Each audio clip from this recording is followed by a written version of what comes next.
बस मैं इशारा करके एक मिसाल के जरिए से अपनी बात को खत्म करूंगा। मैं समझ रहा हूं क्यों आती है मौत।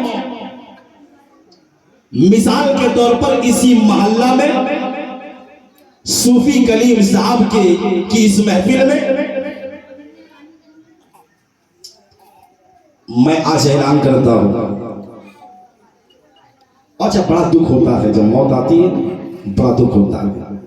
हमारे सूफी कलीम साहब की भांजी आमिला रोशन आरा और होमा दुनिया से चली गई।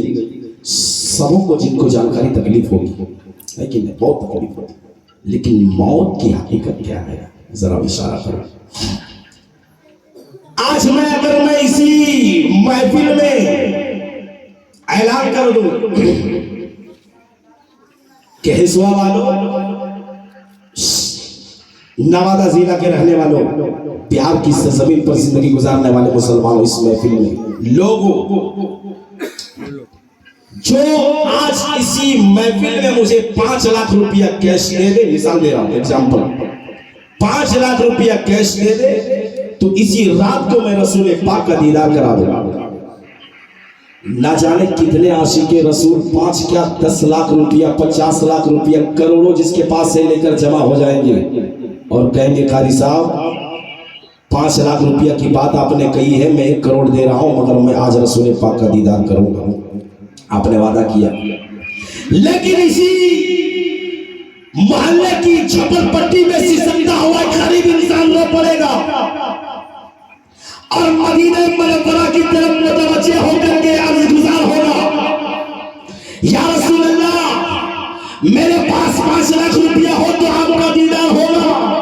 या रसूल अल्लाह आपका दर्शन सिर्फ अमीर ही करेंगे, हम गरीबों की इज्जत की कोई अहमियत नहीं है।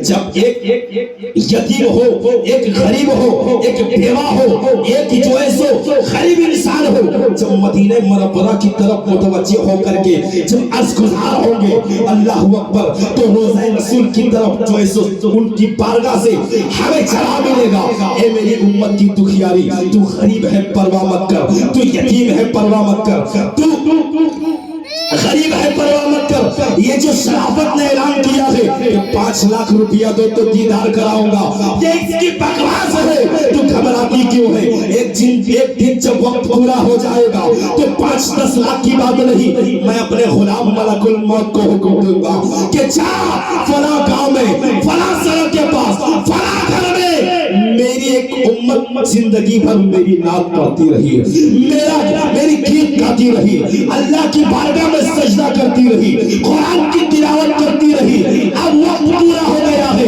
वो मेरा दीदार चाहती है, अब वक्त पूरा हो गया है, अब 5-10 लाख में दर्शन नहीं होगा, बल्कि ये मौत होगी और वो कब्र में आएगी और मेरा जलवा मुफ्त में देखेगी। सुभान अल्लाह, मेरा जलवा मुफ्त में देखेगी। तो मेरे भाई खुलासा हो गया, ये मौत हमें मिटाने के लिए नहीं आती है, बल्कि नबी का दीदार कराने आती है, नबी का जलवा दिखाने आती है, नबी का दर्शन कराने आती है। तो ऐ मौत, जब तो हमें मिटाने नहीं आती है, ऐ मौत जब तो हमें नबी का दीदार दर्शन कराने आती है, तो फिर आ, चाहे जिस गली में आ, चाहे जिस जगह पर आ, चाहे जिस घर में आ, आशिके मदीना तैयार है, तालिबे मदीना तैयार है। अरे हम मौत से डरे क्यों? क्योंकि ये मौत रहमत है, अल्लाह की मेहरबानी है कि सारी जिंदगी हम अपने रिश्तेदार को देखते रहे, अब मौत का सदका है कि अब मदनी ताजदार को देख रहे हैं। सुभान अल्लाह। तो ये मौत जब आती है तो रसूल पाक का दीदार कराती है। मुसलमानों, मौत एक हकीकत चीज है और मौत की तैयारी हम सबों को कर लेनी चाहिए, सबों को कर लेनी चाहिए। जब मौत आती है, वक्त तो नहीं है मेरे पास कि मैं इस पर और गुफ्तगू करूं, इसलिए कि नवादा भी हमें जाना है और आप लोगों को भी अपने अपने घर जाना है। बस अगर कभी मौका मिले तो इंशाअल्लाह जरूर इस पर गुफ्तगू करूंगा और इस पर इसका ख्याल रखते हुए बस मैं दुआ करता हूँ कि मौला ताला की बारगाह में कि मेरे पाक परवरदिगार आलम, जितनी बात मैंने कही सामाइन ने सुनी है, सब किसी तरह से गलती हो तो मौला माफ फरमा, और सबसे पहले मौला मुझे और तमाम सामाइन को उस पर अमल की तौफीक अता फरमा। अस्तगफिरुल्लाह रब्बी मिन कुल्ली ज़म्बिन व अतूबु इलैह व मा अलैना इल्लल बलागुल मुबीन। अस्सलाम।